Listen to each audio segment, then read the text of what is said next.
Hello viewers, welcome back to the commerce classes. ఈరోజు ఈ వీడియోలో మనం వచ్చేసి difficulties involved in delegation of authority. So మనము అథారిటీని డెలిగేట్ చేస్తున్నప్పుడు, రైట్స్ని వేరే వాళ్ళకి పాస్ ఆన్ చేస్తున్నప్పుడు కొన్ని డిఫికల్టీస్ అనేవి ఫేస్ చేస్తాం. అంటే కొన్ని ప్రాబ్లమ్స్ అనేవి ఫేస్ చేస్తాం. అవి ఏం ప్రాబ్లమ్స్ మనము ఈ వీడియోలో డిస్కస్ చేద్దాం. So let's get into our topic. So first difficulty వచ్చేసి over confidence of the superior. So కొన్ని ఆర్గనైజేషన్స్లో కొంతమంది సుపీరియర్స్ ఉంటారనమాట. సో మనకి వర్క్ ఎక్కువ ఉంటే మనము వర్క్ని సింగిల్గా చేయలేం. సో మనం వర్క్ని ఇండివిజువల్గా అంత వర్క్ని కంప్లీట్ చేయలేం. సో అన్నప్పుడు వేరే వాళ్ళతో షేర్ చేసుకుంటాం కదా. సో వేరే వాళ్ళతో షేర్ చేసుకుంటాం. కానీ కొన్నిసార్లు కొంతమంది సుపీరియర్స్ ఏమనుకుంటారు అని అంటే, like I can do everything, all works అని అనుకుంటారు అనమాట. సో నేనే అన్ని వర్క్స్ చేసుకుంటా, ఎవరు అవసరం లేదు నాకు అని అనుకుంటారు అనమాట. ఓవర్ కాన్ఫిడెన్స్తో ఉంటారు అనమాట. నేను చేయగలుగుతా అన్ని, ఎవరి అవసరం నాకు లేదు అని అనుకుంటారు అనమాట. సో ఇట్లా చేయడం వల్ల ఒక్కొక్కసారి ప్రాబ్లమ్స్ అయ్యే ఛాన్సెస్ ఉంటుంది. కాబట్టి డెలిగేషన్ చేయడం కోసం ఇది ఒక ప్రాబ్లం లాగా మారుతుంది. డెలిగేషన్కి ఇది ఒక హిండ్రెన్స్ లాగా మారుతుంది అని చెప్పొచ్చు అనమాట. సో ఓవర్ కాన్ఫిడెన్స్ అనే ఈ సుపీరియర్స్కి ఉన్న ఈ యాటిట్యూడ్ అనేది ఒక ప్రాబ్లం లాగా అవుతుంది డెలిగేషన్ ఆఫ్ అథారిటీ ప్రాసెస్లో అని చెప్పొచ్చు. నెక్స్ట్ వచ్చేసి lack of confidence in subordinates. So lack of confidence in subordinates అని అంటే ఏంటి అని అంటే, సబార్డినేట్స్ పైన నమ్మకం లేకపోవచ్చు. సబార్డినేట్స్ కంపిటెంట్, వాళ్ళు డెసిషన్స్ తీసుకోగలుగుతారు, కానీ వాళ్ళపైన సుపీరియర్కి కాన్ఫిడెన్స్ ఉండదు. సో వాళ్ళు తీసుకోగలుగుతారు అని వీళ్ళు కనిపెట్టలేకపోవడం అనమాట, వాళ్ళలో కాన్ఫిడెన్స్ ఉంచలేకపోవడం. సో ఇందువల్ల ఏమవుతుంది అని అంటే, లైక్ కొన్నిసార్లు సుపీరియర్స్కి సబార్డినేట్స్ పైన నమ్మకం ఉండదు, కాన్ఫిడెన్స్ ఉండదు. సో అథారిటీ షేర్ చేయడం కోసం వాళ్ళు వెనుకకు వెళ్తారనమాట. సో ముందుకి రారు. They won't come forward to share their authority with the subordinates. So ఎందుకు అని అంటే, వాళ్ళు కరెక్ట్ డెసిషన్స్ తీసుకోరో, మళ్ళీ ఏదైనా రాంగ్ డెసిషన్స్ తీసుకుంటే మొత్తం రాంగ్ అయిపోతుంది అని చెప్పేసి వాళ్ళు కొంచెం హెజిటేట్ అవుతారనమాట. సో కానీ ఇక్కడ సుపీరియర్స్ గమనించింది ఏంటంటే, వాళ్ళు చేయగలుగుతారు. ఇక్కడ ఏంటంటే సుపీరియర్స్ చేయగలిగినా కానీ వాళ్ళకి నమ్మట్లేదు. సో ఇది ఒక ప్రాబ్లం అవుతుంది. సో అప్పుడు వాళ్ళు డెలిగేట్ చేస్తలేరు కాబట్టి, సో ఇది ఒక ప్రాబ్లం అవుతుంది. ఆ వర్క్ డెలిగేట్ చేయాల్సిన వర్క్ అన్నప్పుడు వాళ్ళు కంప్లీట్ చేయలేరు. సో ఇది కూడా ఒక డిసడ్వాంటేజ్ లాగా మారుతుంది అన్నమాట.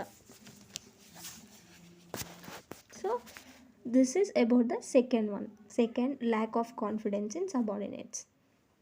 అండ్ థర్డ్ వన్ వచ్చేసి lack of ability in superiors. So first one ఏంటి, ఓవర్ కాన్ఫిడెన్స్. సెకండ్ వన్ ఏంటి, వాళ్ళకి కాన్ఫిడెన్స్ లేదు సబార్డినేట్స్ పైన, చేయగలుగుతారు వాళ్ళు కానీ ఈయనకి కాన్ఫిడెన్స్ లేదు, ఈయనకి ఇష్టం లేదు. నెక్స్ట్ వచ్చేసి lack of ability in superior. So కొన్నిసార్లు సుపీరియర్స్ కొంచెం వర్క్ ఇచ్చిర్రు, సో ఎంతవరకు డెలిగేట్ చేయాలి, ఎంతవరకు వర్క్ వేరే వాళ్ళకి ఇవ్వాలి, ఎన్ని రైట్స్ ఇవ్వాలి అని తెలియదు. సో ఇది ఒక ప్రాబ్లమే కదా డెలిగేషన్కి. సో సమ్టైమ్స్ ఏమవుతుందంటే, సుపీరియర్స్కి ఏ వర్క్ డెలిగేట్ చేయాలో తెలియదు, ఎంతవరకు రైట్స్ వేరే వాళ్ళకి పాస్ ఆన్ చేయాలో తెలియదు. సో కాబట్టి అందువల్ల ఇది ఒక డిఫికల్టీ లాగా డెలిగేషన్కి అవుతుంది అని మనం చెప్పొచ్చు. So this is about third difficulty. Fourth difficulty వచ్చేసి lack of proper controls. So proper controls అని అంటే ఏంటి, మనకి కంట్రోల్ అని అంటే ఏంటి, కంపారిజన్ చేయడం అనమాట. సో కంపారిజన్ ఎలా చేస్తాం, మనం ఎస్టిమేటెడ్ వర్క్, ఒక బడ్జెటెడ్ వర్క్ లేకపోతే స్టాండర్డ్స్ ఏవో ఒకటి సెట్ చేసుకుంటే వీటిని యాక్చువల్ వాటితో కంపేర్ చేసి మనం కంట్రోల్ చేస్తాం అనమాట. సో అది కంట్రోల్ అంటాం. కానీ ఆర్గనైజేషన్లో ప్రాపర్ కంట్రోల్స్ లేకపోవచ్చు. సో అప్పుడు ఏం చేస్తారు అని అంటే, సబార్డినేట్స్ వర్క్ తెలుసుకోవడానికి రాదు. సో మనం ఎంత స్టాండర్డ్ పెట్టుకున్నాము అండ్ వాళ్ళు ఎంత చేసిరని కంపేర్ చేయడానికి రాదు. సో కాబట్టి సబార్డినేట్స్ పైన కంట్రోల్ ఉండదు. సో సబార్డినేట్స్కి ఇష్టం వచ్చినట్టు చేసే ఛాన్సెస్ ఉంటుంది. కాబట్టి సో సుపీరియర్స్ ఏం చేస్తారంటే, ఇట్లా కంట్రోల్ మెజర్స్ ఇవేం లేవు కాబట్టి, కంట్రోల్ అని అంటే లైక్ బడ్జెట్స్, స్టాండర్డ్ కాస్ట్స్ ఇవేమి ఉండవు కాబట్టి, సో వాళ్ళు అథారిటీని డెలిగేట్ చేయడానికి ఇష్టపడకపోవచ్చు. సో ఇలా ఈ కంట్రోల్స్ లేకపోవడం అనేది, ప్రాపర్ కంట్రోల్స్ లేకపోవడం అనేది కూడా ఒక difficulty in delegation of authority process అని చెప్పొచ్చు అనమాట. So this is about fourth difficulty, that is lakh of proper control. So మనకి నెక్స్ట్ డిఫికల్టీ వచ్చేసి lack of proper temperament of the superior. So temperament అని అంటే లైక్ వాళ్ళ యాటిట్యూడ్ కావచ్చు, superior యొక్క నేచర్ కావచ్చు. సో ఏమవుతుంది అని అంటే ఒక డిఫికల్టీ లాగా మారుతుందంట. ఎందుకో చూద్దాం. సో కొంతమంది సుపీరియర్స్కి రిస్క్ తీసుకోవడం ఇష్టం ఉండదు. సో ఎందుకనంటే లైక్ వేరే వాళ్ళకి మనం వర్క్ డెలిగేట్ చేస్తున్నామంటే వాళ్ళు చేస్తారో చేయరో తెలియదు మనకి. సో అని అంటే మనం రిస్క్ తీసుకుంటున్నట్టే కదా. సో అయితే వేరే వాళ్ళకి వర్క్ డెలిగేట్ చేస్తున్నప్పుడు మనం రిస్క్ తీసుకున్నట్టే. ఎందుకంటే వాళ్ళు టైంకి కంప్లీట్ చేస్తారో చేయరో తెలియదు. రైట్ డెసిషన్స్ తీసుకుంటారో తీసుకోరో తెలియదు. వాళ్ళకి ఇచ్చిన రైట్స్ని మిస్యూజ్ చేసుకునే ఛాన్సెస్ కూడా ఉన్నాయి. సో అని అంటే మనము రిస్క్ తీసుకుంటున్నట్టే ఇక్కడ. సో అందుకనే కొంతమంది సుపీరియర్స్ ఏం చేస్తారనంటే ఆ రిస్క్ తీసుకోవడానికి భయపడతారనమాట. ఏదైనా రాంగ్ జరిగే ఛాన్సెస్ ఉన్నాయి కాబట్టి. సో సో వాళ్ళు డెలిగేషన్ చేయాలి అని అనుకోరు. కానీ ఇది ఎందుకు ప్రాబ్లమ్ అవుతుంది అని అంటే లైక్ ఎప్పుడైతే ఒక్కొక్కసారి అందరూ మిస్యూజ్ చేస్తారని కాదు కదా. కొంతమంది మంచిగా వాడుకునే వాళ్ళు కూడా ఉంటారు. సో అని అంటే మనం డెలిగేట్ చేసినప్పుడే కదా మనకు తెలిసేది వాళ్ళు డెసిషన్ తీసుకోగలుగుతారా తీసుకోలేరా అని. సో అప్పుడు వాళ్ళకి ట్రైన్ చేయనీకి ఇట్లా చేయనీకి ఉంటుంది. వాళ్ళని ఇంప్రూవ్మెంట్ చేయనీకి ఉంటుంది. సో సో వాళ్ళకి ఒక ఛాన్స్ ఇస్తేనే కదా. సో ఇప్పుడైతే నువ్వు చేయగలుగుతున్నావు కాబట్టి నువ్వు డెలిగేట్ చేయను అంటున్నావు. అదే నువ్వు ఎక్కువ పని ఉంటే నువ్వు డెలిగేట్ చేయాలి డెఫినెట్గా. అన్నప్పుడు వాళ్ళకి ఎక్స్పీరియన్స్ ఉండాలి కదా. సో అందుకోసం డెలిగేషన్ చేయాలి అని చెప్పి పాయింట్ చెప్తుంది అనమాట. సో ఇట్లా కొంతమంది డెలిగేషన్ చేయరు, రిస్క్ తీసుకోవడానికి ముందుకు రారు కాబట్టి. సో ఇది ఒక difficulty in delegation of authority అని చెప్పొచ్చు. నెక్స్ట్ వచ్చేసి inability of subordinates.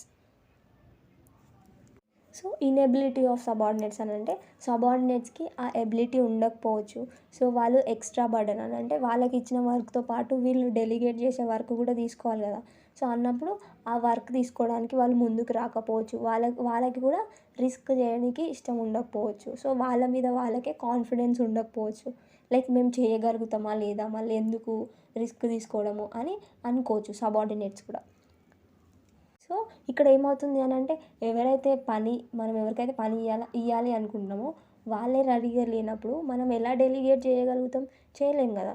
So inability of subordinates కూడా ఒక difficulty in delegation of authority అని మనం చెప్పొచ్చు అనమాట. So this is all about the difficulties involved in delegation of authority, and I hope that you're clear with the difficulties in delegation of authority concept.